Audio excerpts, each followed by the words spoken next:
Recording in progress. So here we go. We're recording, and I was just saying that we do have a code of conduct at UX Copenhagen, and we expect the stage to be a safe space to voice different kinds of opinions and do not tolerate any kind of harassment or discrimination. And yeah, so the background for these talks is actually that I used to do these talks all by myself. And, you know, just kind of the interview with potential speakers, anybody who had sent me a talk proposal, I would chat with them online. And these conversations are always so super interesting. So I thought, why don't I just, you know, record them and share them with the world? First of all, so that we can, you know, share content. Second of all, so that people, you know, have an understanding of what made me actually choose to choose or to go with this speaker. And then third of all, just because it's nice to connect online from all over the world. So that's it. That was the quick intro to Conversations with UX Copenhagen. And today we have with us Winnie Mulli from South Africa in Johannesburg, right? Yes. Yes. Oh. And I'll let you do the introduction. Yeah, so a little bit about me. I actually started as a web developer / web designer. Then we didn't take ourselves seriously enough to call ourselves web developers. We just call ourselves web designers. And when I came into the company that I started working as a web developer in, I was fresh out of premed, and then taught the company that there was something such as UI and UX, that it needed to be taken seriously, that you couldn't write code before design, and helped build that up in a small company that became a medium-sized company. And then recently took on a great role at a wonderful company in Sweden called Creative, where I am the design lead and senior UI UX designer, which is fun, challenging, awesome, and all that crazy stuff. So my passion sort of for mental health focused UX has really been out of a personal need. It really did come from a personal need and almost a personal conundrum. I woke up one day having spent another unhealthy 20 minutes on Facebook and feeling so low about myself, and the picture that I had painted seemed a little bit dimmer. Then all these images I was being forced to see, I'm sure everyone can understand that. And I really started asking questions about, are we as designers at fault? Is it our fault that we sit in a space where we really do influence how these devices are being used? What is our role? What questions can we ask ourselves? And how can we pioneer any sort of movement to engage on this subject? Is mental health even something that should be viewed together? And of course it is. Should it be viewed with usability? Should it be viewed with experience? And is it this designer's role first? I mean, we move less, we watch more, and I felt the tip in the balance. I just recently adopted a young girl, little Nuna, who's now 2 years old.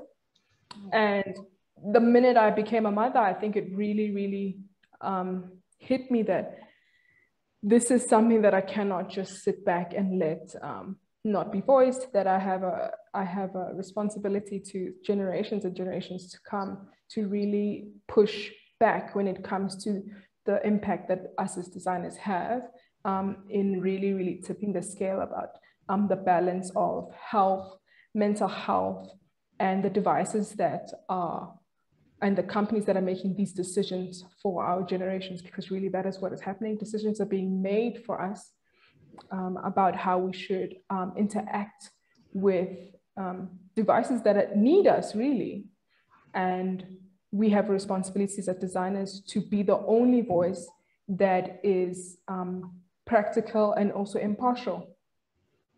Because you see, for technology companies, the dependency is that we need to make their money, that we need to keep users on. And I see that with all kinds of prescription drugs, with all kinds of over-the-counter drugs. I mean, things as simple as cigarettes and gambling, yet those are regulated.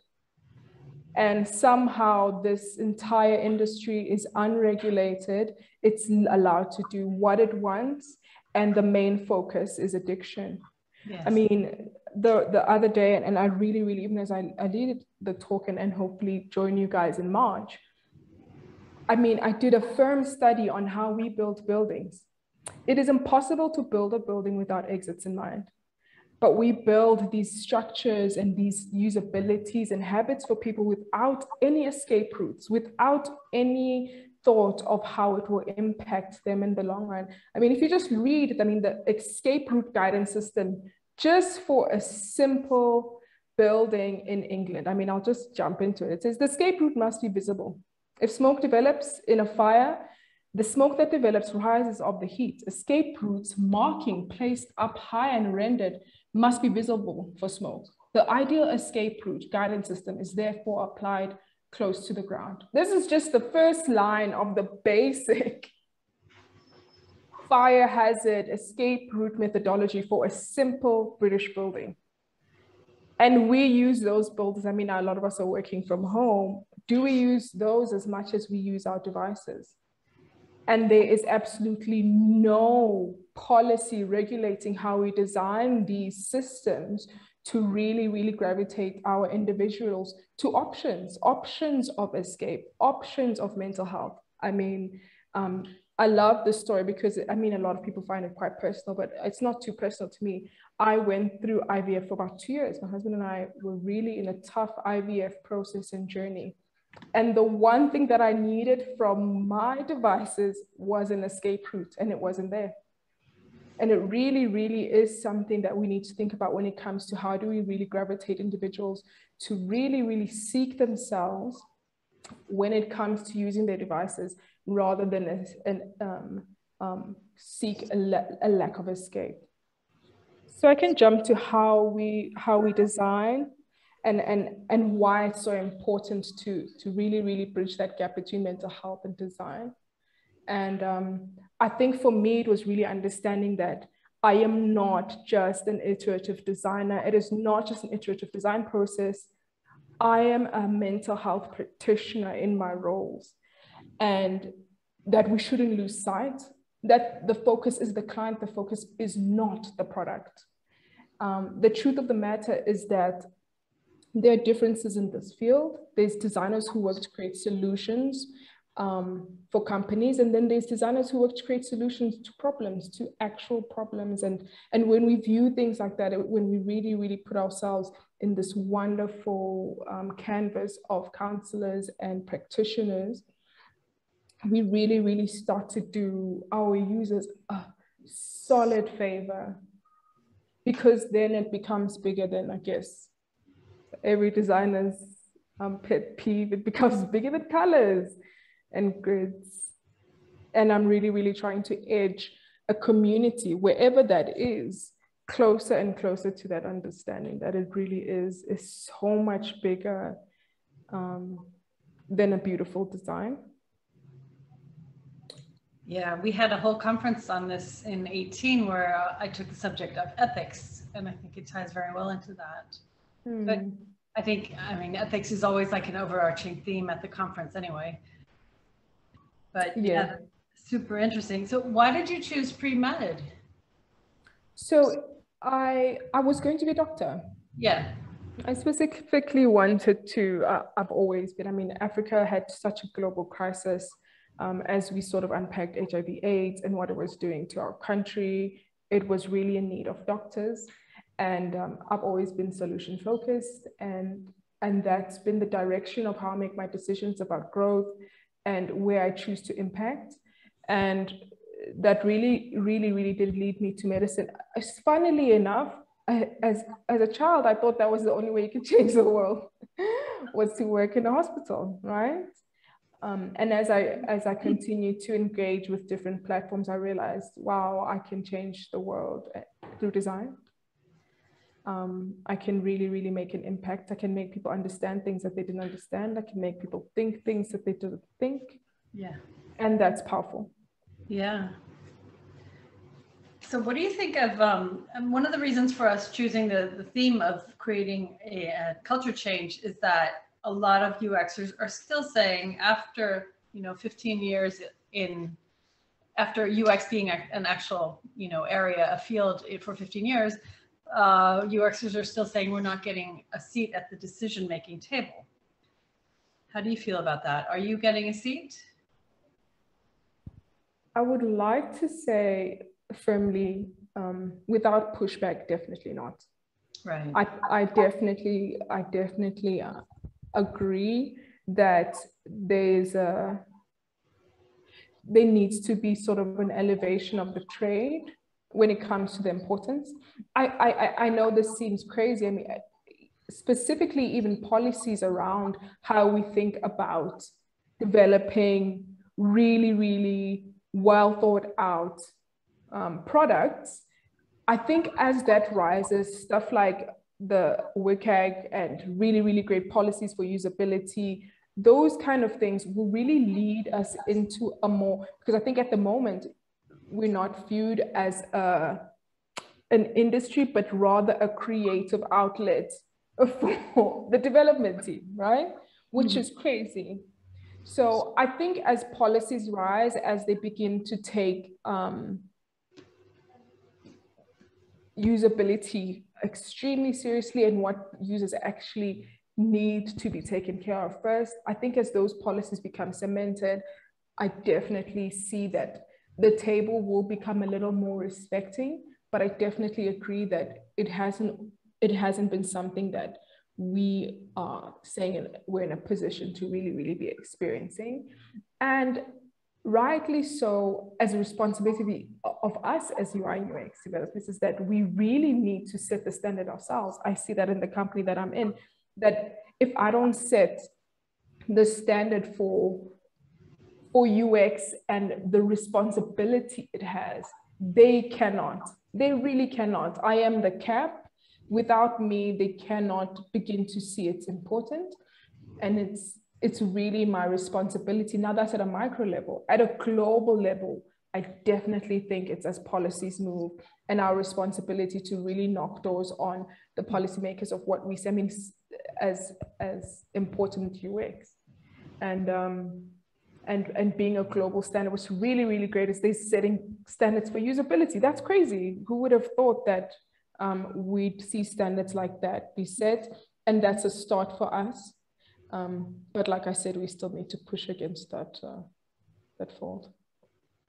The subject has been up many times at the conference. I mean, I've run it for 8 years now, right? So, I mean, I think for at least the last 5 years or so, there's been talk about some kind of, there's some kind of stamp for, our company is doing correct or ethically correct or something, correct design in some way. And I think that last year we started a movement called Sustainable UX, which is kind of on the way. Oh, nice. But I mean, there are a million different manifestos and, lists that we've all signed, saying, oh, I'll, promise to do my work ethically correct. But then again, the whole conversation always turns back to, well, being ethical is always subjective. Yeah. What I think ethically correct may not, resound with other people. Which is the tough thing, right? But then I definitely think that we can draw a line. I mean, I see that so openly. I would just bring in the medical space. The medical space has, I mean, let's just build a universal country that we all know. We have America, which is governed by the FDA, right? Mm-hmm. I find that when it comes to policies and their litmus paper for what is deemed right, it has got nothing to do with varying levels of ethics or varying backgrounds. It really is what is best for the user. And I think we have so many platforms now and data sets that are showing us what's healthy, what isn't unhealthy. And I think if we lead with that, and I think America's done it so wonderfully in that they lead with data. Uh-huh. And they use that as a standard to set policies. And I think that's possibly what is in need within this profession, is specifically data-led policies that say, this is what we've seen, this is what breeds an unhealthy use addiction, and this is why it's important for us to build structures around that. And it's so great. We really have data at the forefront of what we do, and it really could be a standard for how we set our policies in a manner that allows little movement for varying ethics backgrounds. Right. And that makes sense because, if you've got facts that are data proven, then it's easier to explain to management also. So you've got Yeah. Two-pronged little effect there. Right. But so the doctors have the Hippocratic oath. Do you think it would be possible to do something like that for designers?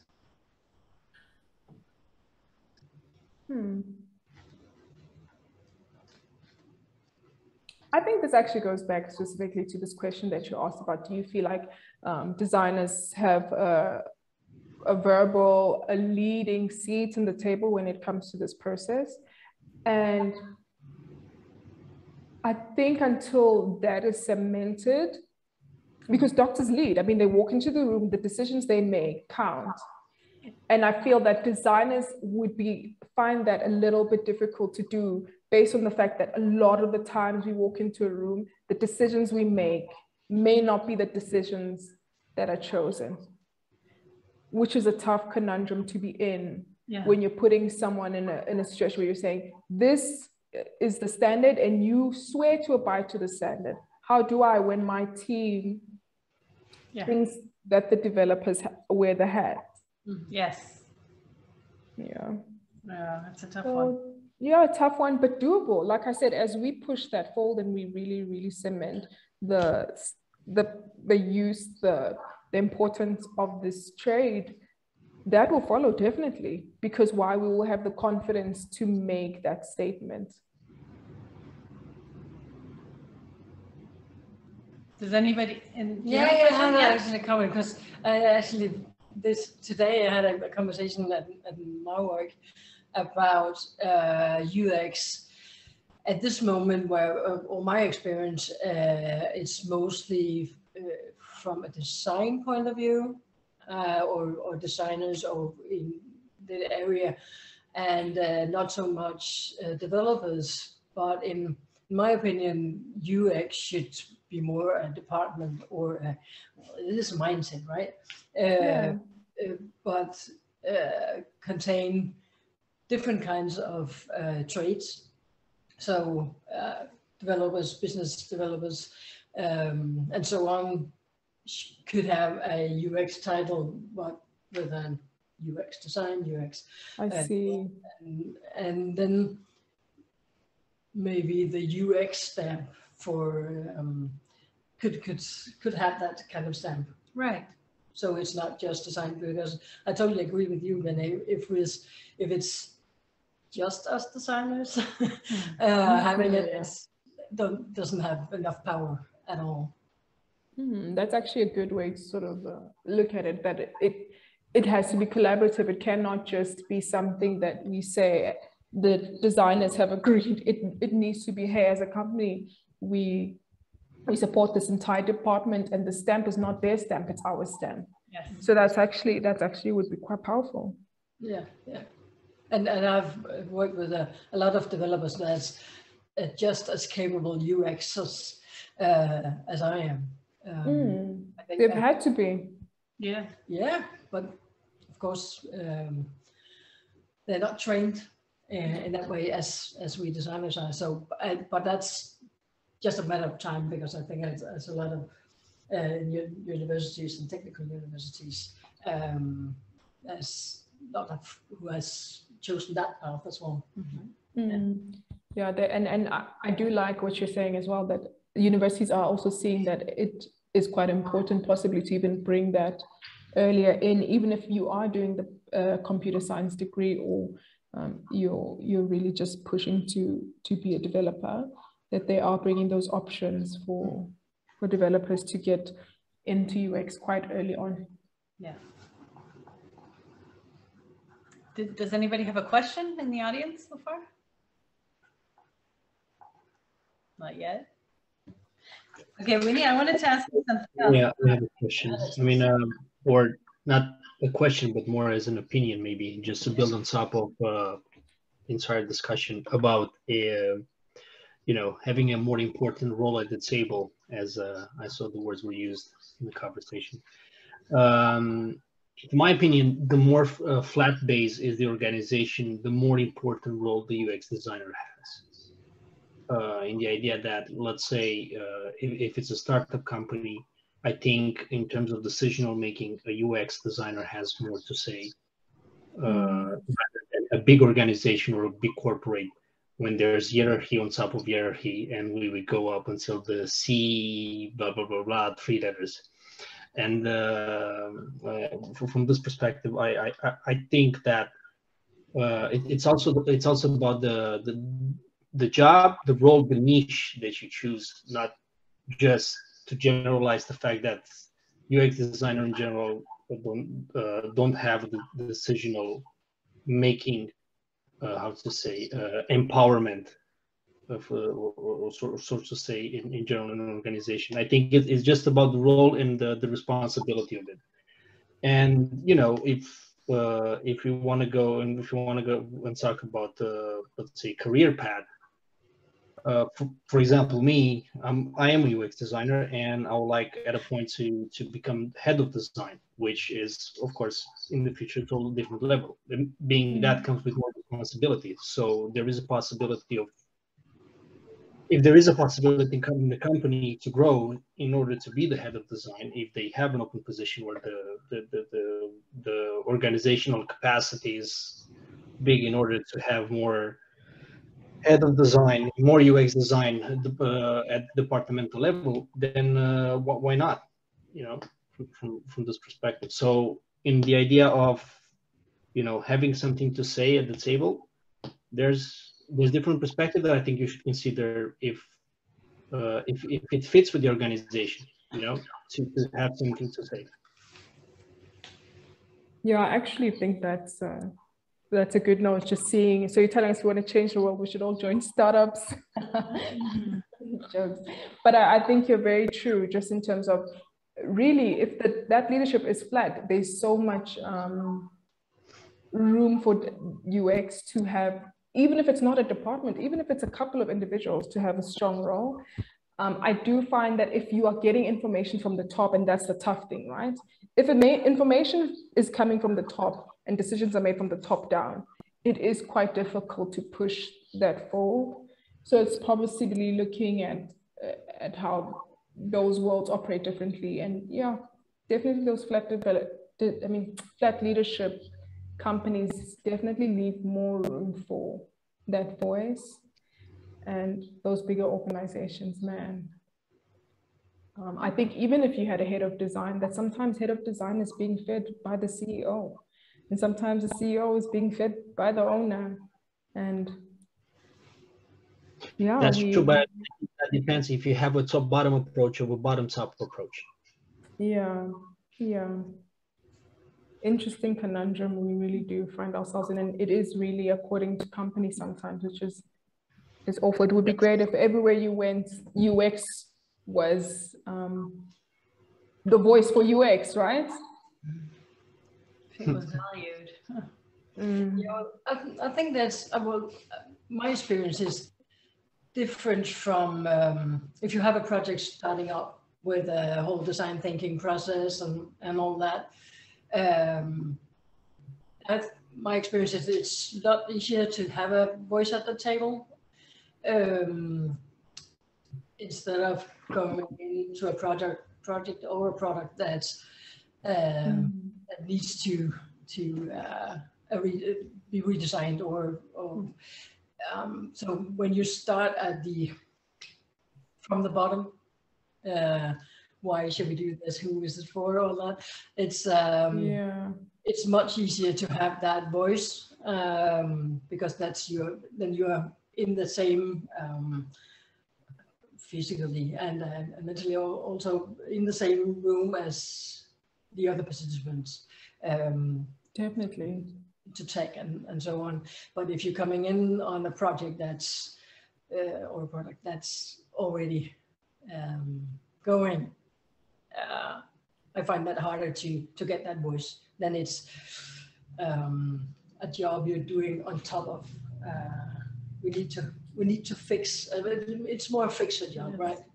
Sometimes it could be. Yeah, that can be. Here, we coded this product. Now make it pretty for us. Yes, we've done this already. We have this. Maybe not even coded yet, but they have a fixed idea of how it's specs. Yeah, especially the specs. Yeah. This is how The it's user done. stories have been made without us. Yeah, yeah, exactly. And I think that's a good example of a product that's always been put out or in the early stage of it. But that's too late. You have to be in the beginning of it to have a voice. I think. And how do you find that, if anyone could just chime in, how do you deal with it? How do you deal with sort of reverse design, really design with the end first? Does anyone have like... That for me the question, or? Anyone. Well, we refer to the research, right? And there is a lot of research out there. There are a lot of articles. There are principles that are scientific, right? So we refer them to those. In bigger organizations where we can conduct some user research or usability testing, we pull them into the lab, and we say, okay, why don't you observe as we try a couple of designs out with our users? And that's totally evidence-based design, right? When people can actually observe real users, possible users, and two designs could be compared. So these are some ways that work, but it's very, very hard. I have just recently, in fact, quit an organization because it was very frustrating to not be designing with usability in mind. So I think in bigger organizations, definitely having a UX champion really helps. Somebody who's on board and can push the cause, create a place for the UX people to do their work. But nothing works like pulling people into the lab, really. Done that with banks.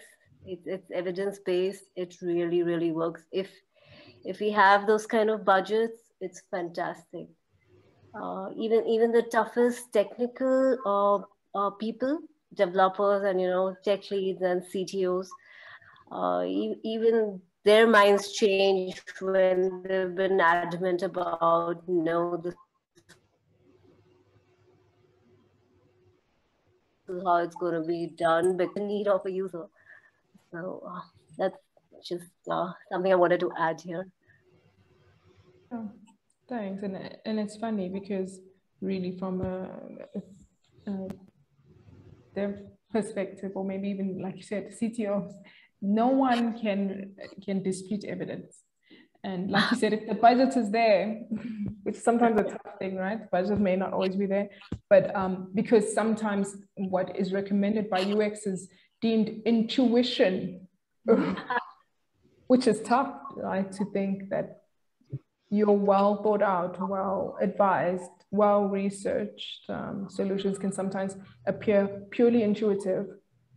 I definitely think what Charles is saying is so true, that lead with evidence. Well, I mean, also, once I refused the job as a UX designer for the fact that I asked them, was like, so why do you need me? And they said, well, we need you to make it pretty because it's ready. And I said, it's ready what? Well, the product is ready. So it's ready, like coded? Yes. Okay. So the coding, I know a little bit about coding, not too much. We don't go more details about it. And I was like, yeah, okay, it looks good with the GitHub and everything. And so it's like, what tools did you, what kind of a research did you guys make? It's like, no, it's everything is like we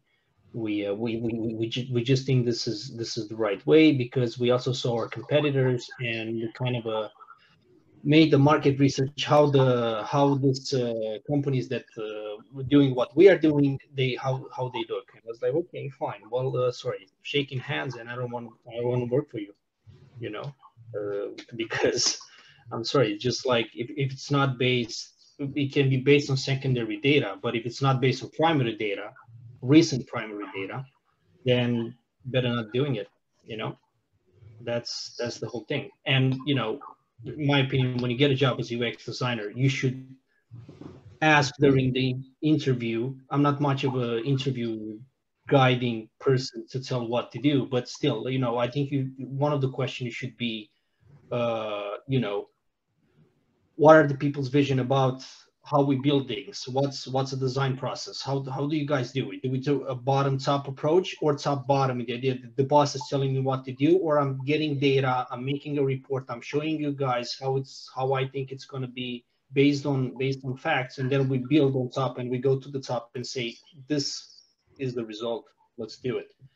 You know, because, you know, it's also about getting a little bit into people and make them understand that this is very important, that you are important, as not as a UX designer, but, you know, not as your role, but also the way you kind of integrate with them, make them understand it's up to you. And if you cannot do that, in my opinion, because I also talk with I talk with the head of design from Jabra, no name involved here.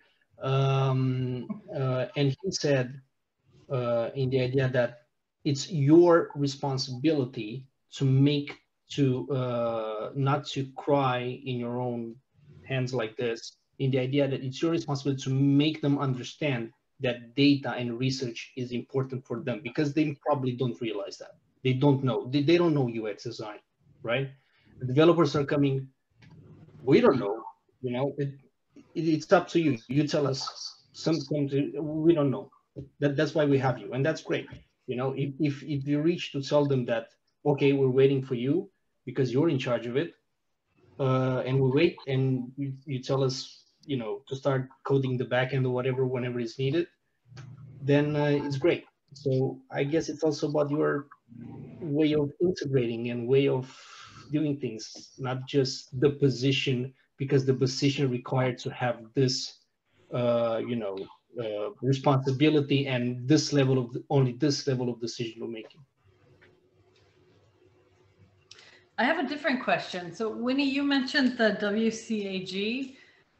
Is it like, do you have to, by law, do you have to follow it for public like authorities, or, you know, if you're designing for the public sector, do you know? So I know that there's some countries that are now trying to, by law, have it implemented. As of yet, we currently use it to push against clients in design, which is crazy, right? But yeah, at this stage, it's really sometimes the only thing between us and a really, really horribly thought out design is that policy, because we work with quite a few corporates, and corporates will often lead, they will often lead with their desires over what is really, really good usability. Mm-hmm. Good practice and fair and all that. I see there's a bunch of different nationalities here. Can people tell us what it's like with you in your countries? Is WCAG something that you follow? I know that Danish public websites have to follow it. The newest. Oh, nice. Yeah. Wow. I don't know if it's like by law and if they'd be fined, but it's definitely a prerequisite. Yeah. You have to. Yeah. Yeah. Oh, do you know in different countries what it's like?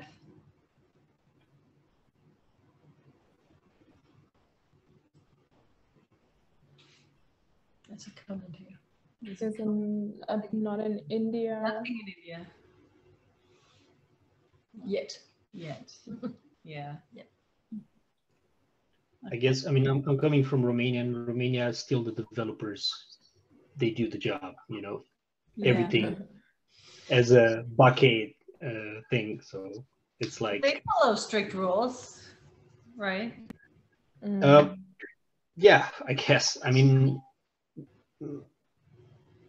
definitely they don't do much of a user research, or they don't have a centric approach, like a human centric approach when they do, or user centric approach when they do things. They're, I would say, more than 50% based on hypothesis, personal hypothesis. I would say the same is with Chris. Although I haven't had the pleasure of visiting governmental sites, or let's say public sector websites, because I've left Chris for quite some time now, I can tell you for sure they're not even responsive. So yeah, so extract your own conclusions from that. Okay, Winnie, there's something else I wanted to ask you about. On, I don't know if it's your website or on LinkedIn, it says you're the angry creative. What is that? So that's the name of the company that I work for, is Angry Creative. Ah, Yes. okay, I thought it was you. I love the name. I think the founder was clearly frustrated with something, with design, with the way they were building. And I definitely think I fit that mold a little bit. That a little bit angry. I actually wanted to flip a switch, a question that just came to mind. And it really, it ties in with what I speak about, but maybe from a designer's perspective. Does anyone feel that, and I'll start so that no one's pressured, but does anyone feel like there is a need for a sort of mental health, a personal mental health association to how we are a little bit ahead of the field?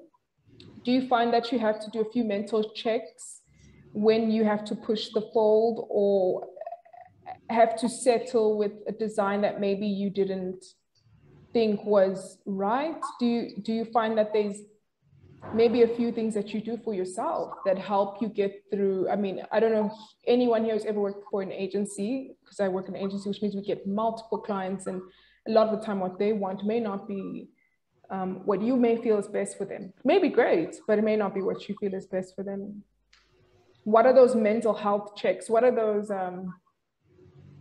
what do you do to settle yourself? And I think I'll jump in and say that one thing I've learned in this wonderful industry is that I'm responsible for what I bring to this industry. I'm not responsible for who takes it.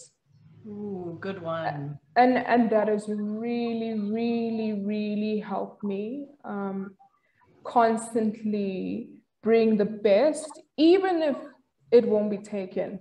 Know that I am responsible for what I've brought forth, and that has drastically changed sort of what I do mentally and my self-esteem associated with, hey, am I putting out good work? Yeah. Because a lot of time bad work you can be associated with, or average work, or work that you may not have thought, hey, I really wish they had done something like this, when you don't have the role to really push. But yeah, that's just my take on how I do it. And I have a great team. We really, really are on each other's side when it comes to a lot of the decisions that we try and make as a team. But I just thought this would be an interesting question for anyone who finds themselves sometimes in that conundrum. Oh, I've done that many times. I felt very frustrated. And when you posed the question, I thought, oh, you mean apart from getting really angry and gaining a lot of weight? But, you know, yeah. No, we had a really good speaker last year talk about burnout and how he's a UXer and how he actually UX'd his way through burnout, you know, by, you know, posting Post-its all over his kitchen wall and all that. So that's pretty interesting. And I think it's a really important subject. I think we really need to talk more about it because it's been a taboo for a while. I know that in Denmark, there is an actual, you know, sickness called stress, where if you're feeling symptoms of stress, it's an actual thing, and you can, you know, go to your doctor and he or she will send you home. Oh, wow. But I know that in the US, for example, stress is not an illness at all. And you're weak if you show any symptoms of stress. Yeah, I mean, in South Africa, we deem stress as like a badge. It's like, oh, you are doing amazingly. If you can say you're stressed, it puts you at a higher level than everyone else, which is awful, right? Right. It is, yeah. Awful. I found that, well, I've been in those situations multiple times. I've worked as a consultant for a lot of years. But what I find that helped me a lot is that I put the users in front of me. So I even have a physical small, oh yeah. Oh, that's Favorite user or multiple. And One of hers. See, we did the whole wall. yeah. We did a visualization of all of the customers for UX Copenhagen for next year. oh wow, that's I'll show you. oh please bring the camera Find you closer. there. Yeah. Oh yes, please. Oh wow. So that's fun. But no, yeah, sorry, that was Yeah. That's a lot of personas. Yeah, that's a lot of personas. Well, putting the user in front of me, so arguing, oh, if you're not gonna listen to me, fine, but please listen to the user and listen to this user. I find that helpful for me to distance myself from feeling all those Feelings. negative feelings. Vibes. Yes. Yeah. That's good. That's good. Oh, and you know what else? Something that really helps me is, I mean, the older I get, the more bold I think I'm getting also. And, you know, I'm like done putting up with things. Yeah. So Also, I will speak my voice now. I used to be really afraid of doing that, but now I'm like, I have much more courage and I will speak my mind and I will say, you know, this is important and it needs to be brought up, or we need to speak about this, or that kind of thing. Yeah. And that also takes it away from me. Yeah. Yeah, I guess to remove it from yourself, that's pretty. Well, that's pretty I guess awesome. about, with the research and the data, having that as a Protection. yeah, that'll help too, right? Dark work? What do you mean dark? Like dark patterns? Is that what you mean, Ars? Who said dark work? Yeah, oh. addictive use of social media, stuff like that. Connecting a user's profile, various social profiles without their knowledge, you know, and Wow. and calling it CX work, which really it's nothing to do with experience really. It's just for the benefit of these huge, big, multinationals. And it's just sad that the user doesn't know what they're parting with just by sending out a tweet or sending a post on Facebook and tagging, let's say, a brand like Sony or, you know, Apple or somebody, and there are people who are sitting and collecting all the data and connecting their profiles and well, getting so much information of people, and also all in the name of improving customer experience, which really there's a whole new angle I could add to it, AI, and which often feels a little bit unethical because most of the AI out there is it's rudimentary, right? And it's like a bunch of responses. I've seen how it works just very recently, so I'm not a big fan of AI because AI cannot emulate empathy, and as user experience designers, as UX people, empathy is our biggest card. We think of the user, we think of somebody else and not our own design or our attachment to a certain programming language or, you know, ethics around users. It's not things. So you work for Facebook, huh? I was about to say, just spill the beans. And that's why I found a very dark. I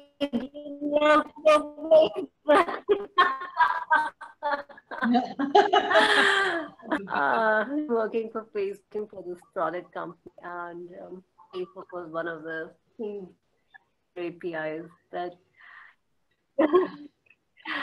anything that doesn't tell the user what's happening, and not with those huge long forms that you see,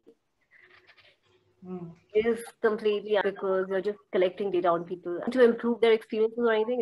It's just all to your own advantage. So yeah, it was a little bit hard. It was to do with ORM. I don't know how many of you are aware of that.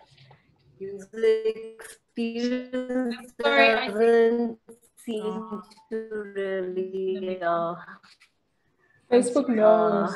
Facebook knows that she's come at the top data, and it's slowing her down. Yeah. Facebook knows.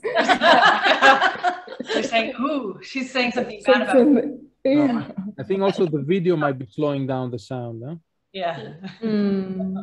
Okay, so I'm sorry I muted you because your connection was really bad. But Winnie, is there anything that you'd like to add to this? I mean, I think that your talk sounds fantastic, and I think it's an important subject. Is there anything you'd like to add?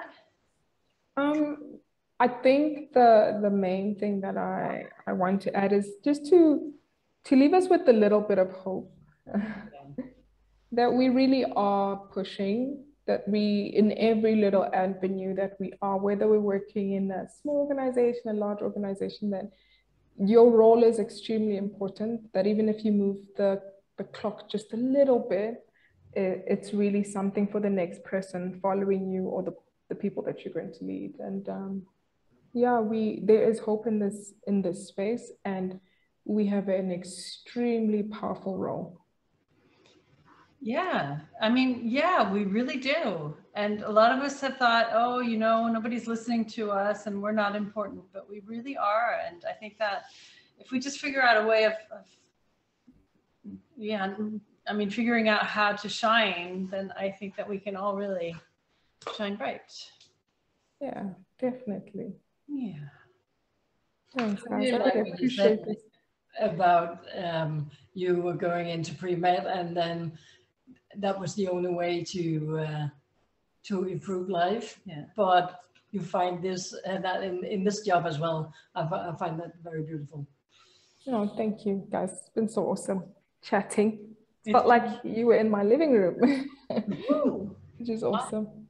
Thank you. And thank you so much for your time. And everybody, thank you for joining. It's been lovely to meet you. And yeah, we hope to see you all at UX Copenhagen. Awesome. You're very on the wall. Yes, somewhere. All of you. Yes. And if you don't like our drawings, you're very welcome to send us one, and we'll put it up. No, they're the cutest drawings. Everybody can draw. But anyway, yeah, thank you so much. And if anybody wants to, you know, connect on LinkedIn, please find us and anybody here. And Winnie, are there any resources you wanted to share, like any good books or links or anything? Yeah, actually, I actually put a little list together. I could pop you an email and then you could send it to this wonderful group of people. Awesome. Thank you. Because that's like a little VIP thing I do for attendees. Oh, nice. Yeah. Great. I'll send that to you. Thank you. Okay, well, I'll let you guys all go. Thank you so much for joining us. Thank you, Winnie. If we could all clap, we would do that. Thank you so much. Appreciate it. Have a great evening, everybody.